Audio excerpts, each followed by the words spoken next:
Hey ladies and gentlemen, this is Matt Powell with Way of Truth. I just want to do another quick video just addressing the same issue that's been coming up lately with the atheist community.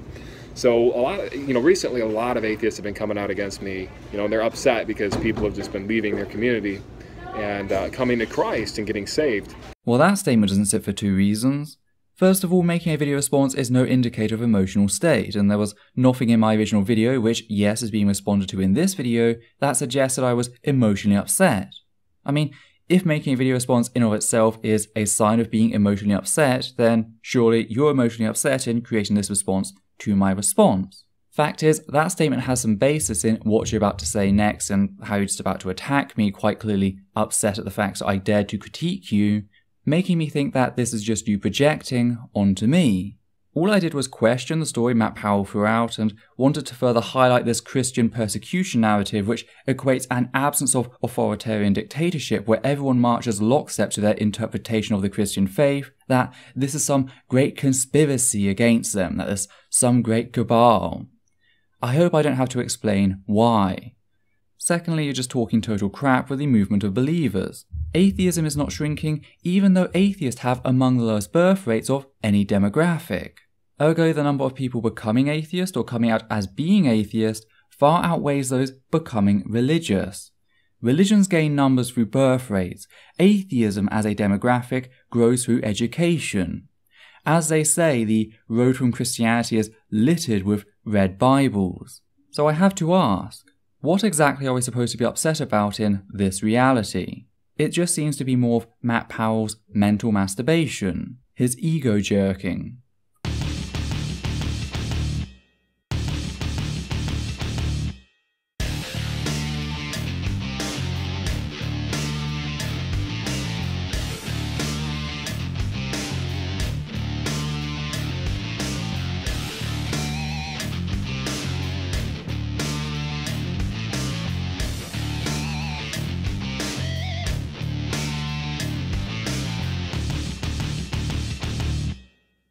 So I just like to take a moment and address some of the illogical fallacies that they're portraying and that they're putting out there. So for one, they'll say, well, you can't prove that God exists because I can't see God. 31 seconds in and already a major straw man. Nobody has ever stated that, since we're not reliant on our sight as our only method of perception. We have multiple senses and can develop tools to measure things even they cannot perceive. The actual statement is, you have no evidence for the existence of God, therefore you have no reason for us to accept that they exist. The difference here is key, even if you want to pretend that they are one and the same. Science is currently the only functional tool which measures what exists and what does not exist, and therefore, if a God exists, I am justified in expecting scientific evidence. Why? Well, if something such as a God can have an impact on our universe, then that impact is measurable by definition. If they don't have an impact on our universe, their existence is a moot point. So it's your choice. Pick your poison. And anybody that says that, I have to ask them this question. If you see a building and you can't see the builder, do you assume that it's just not built because you can't see the builder? No, it's stupid. It's illogical. Well, yeah, since builders have not only been demonstrated to exist, but are actually a very mundane occurrence. We know what a building is. We know how to look for the implications of design in a building. So this analogy is false in that it assumes we have pre-existing evidence or knowledge for God as we do builders. We don't. That's the problem you're trying to get over. You've had to add the justification for your conclusion into your analogy to use it to defend said original justification. This is circular. This only works if you've proven gods exist and that gods can create a universe. Only then can you argue further. But since you haven't, it's irrelevant. This one guy's like, well, you can't prove God's existence. Well, you can't prove that it was evolution either. And just for starters, all right? Actually, yes we can. For a start, we can demonstrate how all known life is genetically related, sharing a common ancestor through the use of phylogenetics. This phylogenetic tree of life that begins to emerge can then be compared to our fossil record to see that yes, they both agree on evolution. we can also show the mutation of entirely new and beneficial genetic material in lab conditions. So we can demonstrate both origin through history and mechanism. And the evidence I reference is only a fraction of a percent of all the data available which corroborates what we know to be the origins of biodiversity on this earth. You simply failing or refusing to understand the science is no actual argument. It's simply your incredulity, your willful ignorance. So we have plenty of evidence for evolution whilst not so much as a faintest hint of evidence for any deity, let alone yours. And that's something I can and have just demonstrated without resorting to bad arguments like yourself. But I do think it's kind of ironic, any philosopher, any logical person knows that it's impossible for there to be an infinite amount of cause and effects. And so if we go back far enough in time, after cause and effect, cause and effect, cause and effect, there has to be a first cause. It's impossible for there to be an infinite amount of causes and effects, so at some point there has to be an uncaused cause, or something that's outside of time, space, and matter that would bring time, space, and matter into existence. And that uncaused cause, folks, ladies and gentlemen, is no other than the Lord God Almighty. No, that's just your assertion that this prime mover has to be God.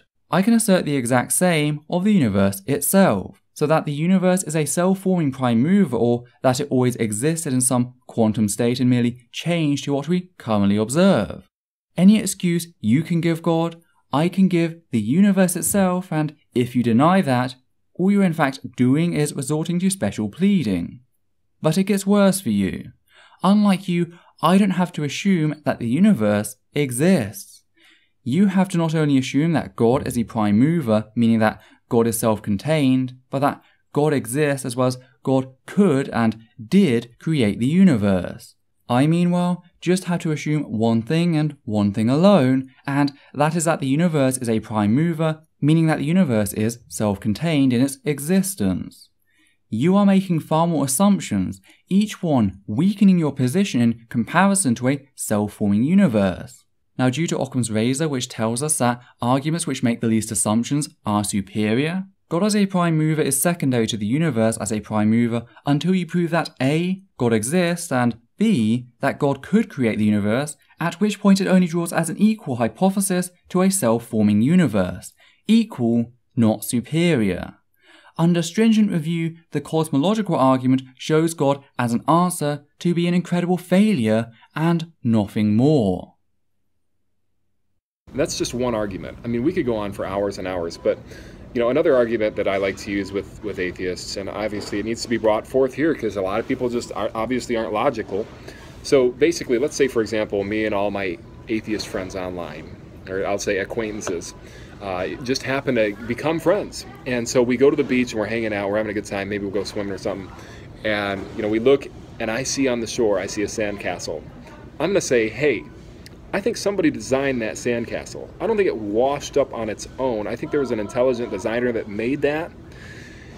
And an atheist that's a little crazy might say, well, no, Mr. Powell, it just washed up on its own. But most atheists and most logical people would say, no, somebody designed it. Somebody put that sandcastle there. And so my next question to any atheist or to anybody is, what is more complex, the universe in which we live or a sandcastle? And you'd say, wow, the universe is much more complex. But then you'd have to ask, well, why isn't the universe created? Why isn't the universe designed? Yes, we get that you can never actually address a real atheist on this matter, so are forced to take the route of writing your opponent's script, since it's far easier to defeat said straw man than a real person.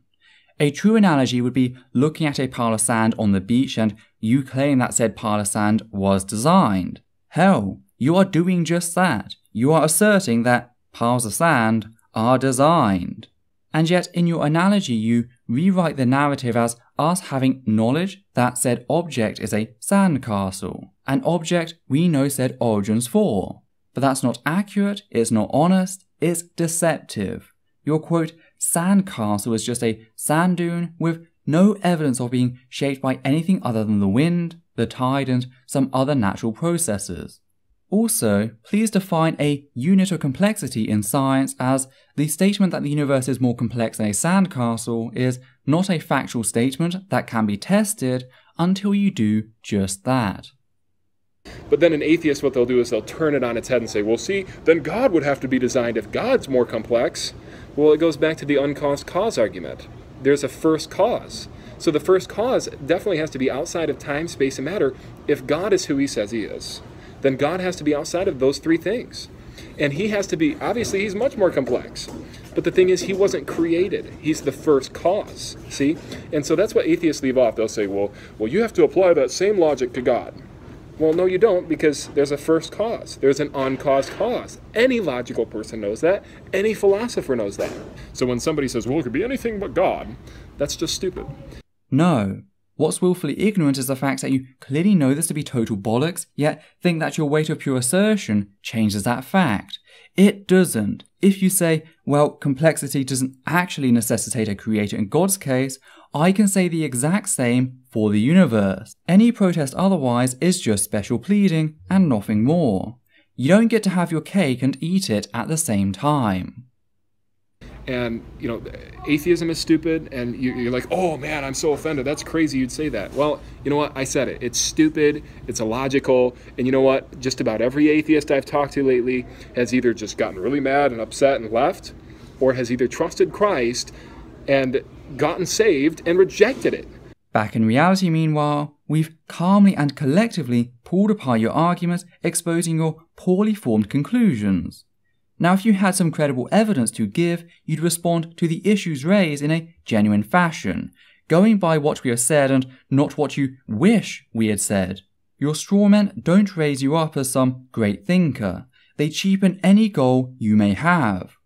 I, of course, see that for what it is in having a poor position. But if you disagree, then why not rise to the challenge and actually prove the existence of your God?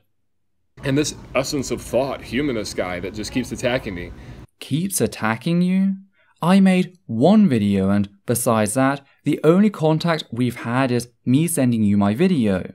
How is what I did A, an attack, and B, a repeat event? I mean, this is my second response to you right here, right now, since whilst you failed to do the honest thing and inform me of said response video, you did kind of put my image in your video thumbnail and then completely rewrite what happened, so don't be surprised when I create another response to you. If you're gonna act like a provocative jackass, don't feel insulted when you get called out on it. What is he trying to accomplish here? Like, okay, I'm just gonna sit back and attack somebody I don't believe in, but I'm just gonna fight him really hard. They just come out and they're like, oh, we're gonna attack somebody we don't even believe in. We're just gonna set our sights against God and say that, well, we don't believe in him, but we're just gonna fight hard against his existence. I wonder if you will ever get tired of such dishonesty. I mean, I could never keep up the lies like you. You're right, God doesn't exist. But you exist, your fellow Christians exist, and yes, your religion exists.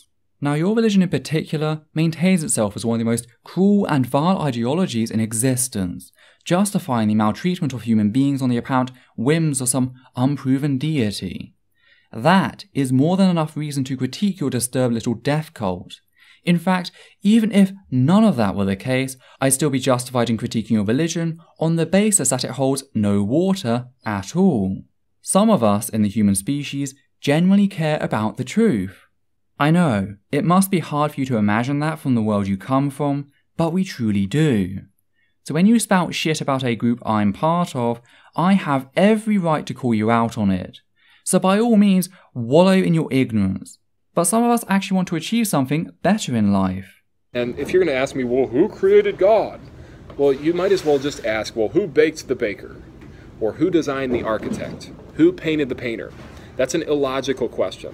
And when an atheist comes up to me and says, well, who created God, Mr. Powell? That just shows me they haven't actually studied logic. That shows me they don't actually even look at what they're saying. They just say it because it's garbage that they've heard online. Quit regurgitating what you've heard and just actually study logic. Study some history. Please, I mean, I'm not trying to be an idiot here. I'm not trying to be super sarcastic.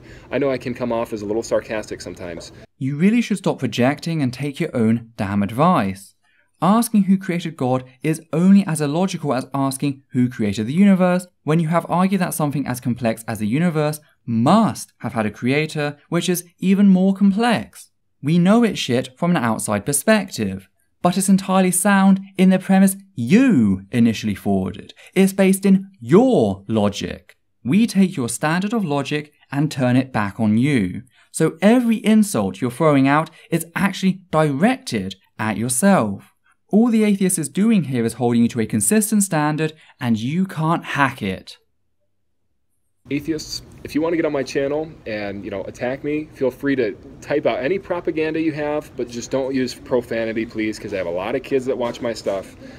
Please, no profanity or you'll be blocked. People are like, oh man, we're not used to seeing atheists convert to Christianity. This is just unbelievable. Well, if you study logic, you understand that there's a first cause or an uncaused cause via God. And so I'd like to encourage you all to have a wonderful night and just get in the Bible, pray, study your history. It won't fail you. God bless. Well, it clearly failed you. Logic isn't a word that validates your argument if you throw it out there every 5 or so seconds. You need to actually apply it, to study it and maintain consistency. When you start special pleading or holding yourself to a double standard, as you do with the whole "the universe must have had a creator due to complexity, but my equally or far more complex deity does not," then you have lost any and all grounds to lecture your opponent on the topic of logic. I've read the Bible cover to cover 3 times and actually studied it, passage by passage, once as a believer, twice since. I looked at the translations, I've studied the edits, I've studied the topics to hell, and unsurprisingly, it doesn't bode well for the crap you spew. You have no basis for any of this video. It has been one of the most hollow videos I have had the great displeasure of rending apart in recent memory. I still stand by the fact that there's no such thing as, quote, high-hanging apologetics, since said apologetics only exist in night soil. But you take crap to a whole new depth I wasn't quite sure I wanted to witness. This video was a little more than the pathetic cries of Christian persecution because someone called you out on your shit. Get over it.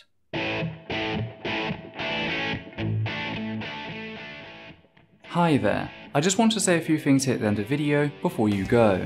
First of all, I'd like to thank everyone who's ever donated to the channel via Patreon, giving a special thanks to the following people: Hannah Banghart, Matthew Kovac, John Schoenrock, Alexander Williams, and Daniel Martinez.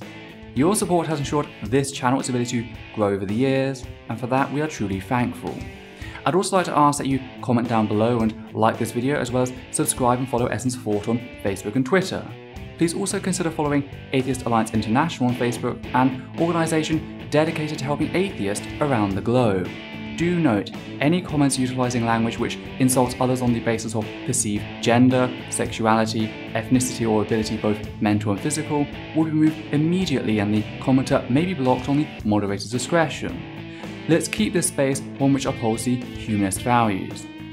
Thank you for watching.